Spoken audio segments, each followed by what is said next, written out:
Berlin actor and voice actor Torsten Michaelis has died, leaving behind a deep void in both the German film industry and the voice acting community. He was 64 years old. The announcement came on Monday through his management, who confirmed the news in a statement that conveyed both heartbreak and disbelief. Shocked and incomprehensible, the statement read on their official website, its words carrying the heavy weight of sudden loss. "You are no longer with us.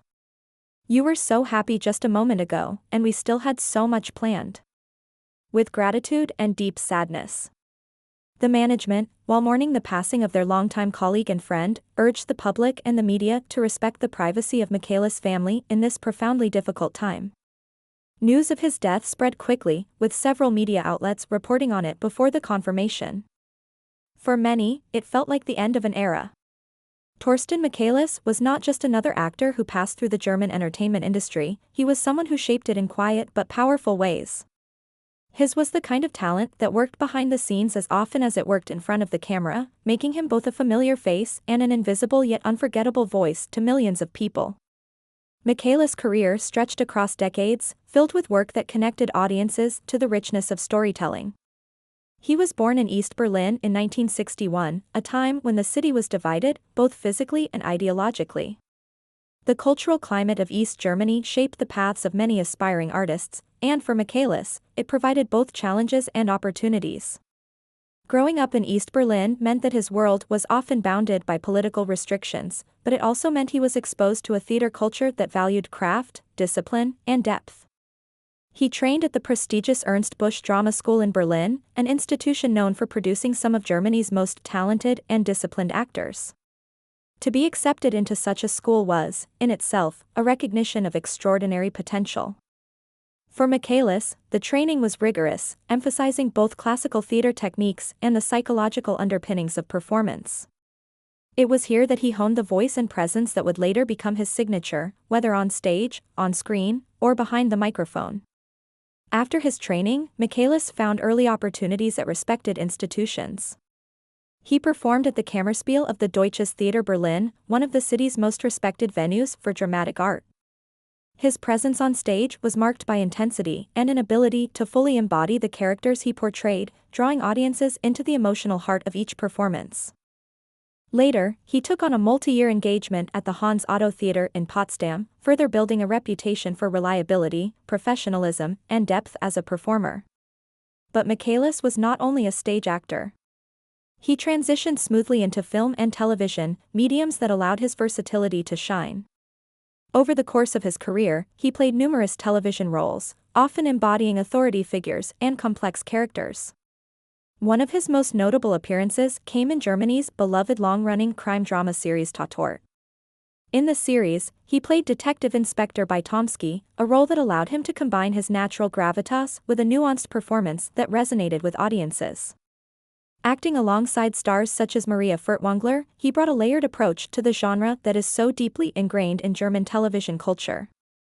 Tatort is more than just a show in Germany, it is a Sunday evening ritual for many households, and Michaelis' presence in it ensured that his face and performance became part of countless living rooms across the country.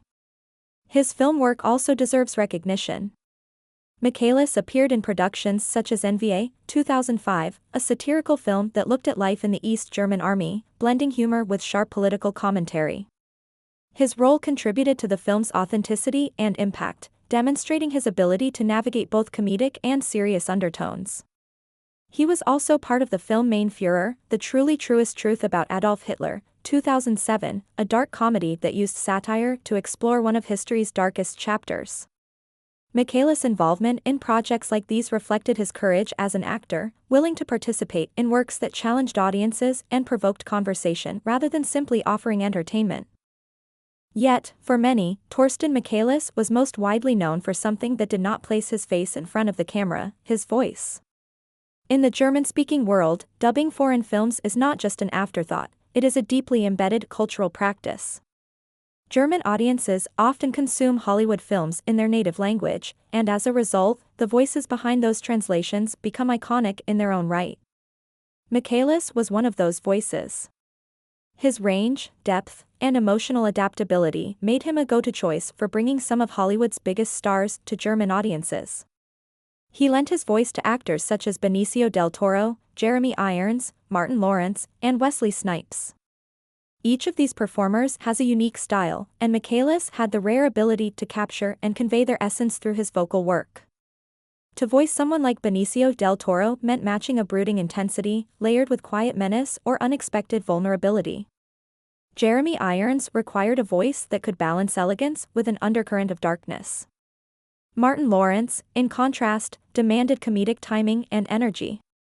Wesley Snipes needed a voice that embodied action, charisma, and sharpness.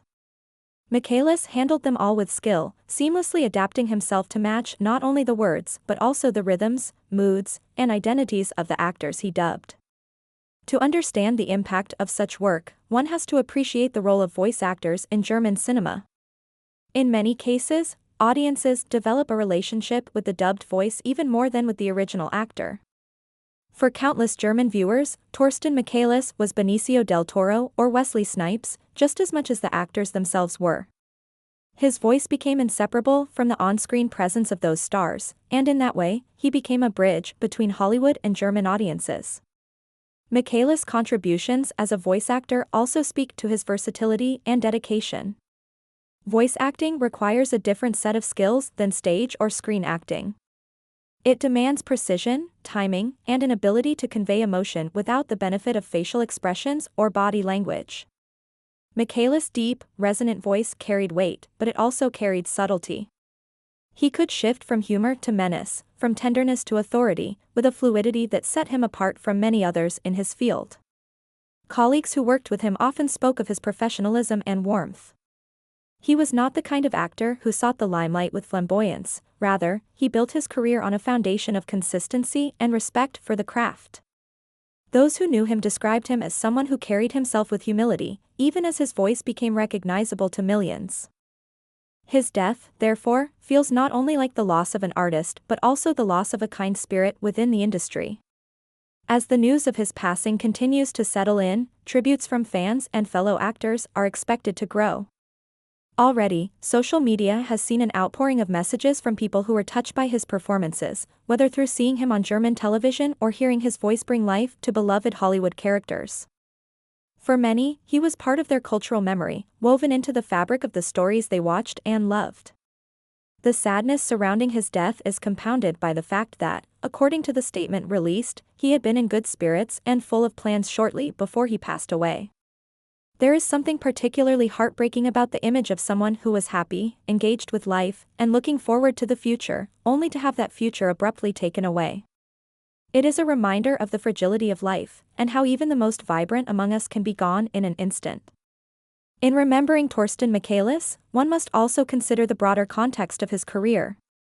He was part of a generation of German actors who navigated both the legacy of East Germany and the evolving landscape of a reunified nation. His journey from East Berlin theater stages to the world of international film dubbing reflects the ways in which German actors have had to adapt, reinvent, and embrace both tradition and innovation. He stands as an example of how one can build a meaningful career not only by chasing global fame but also by dedicating oneself to the craft in ways that deeply resonate with local and national audiences.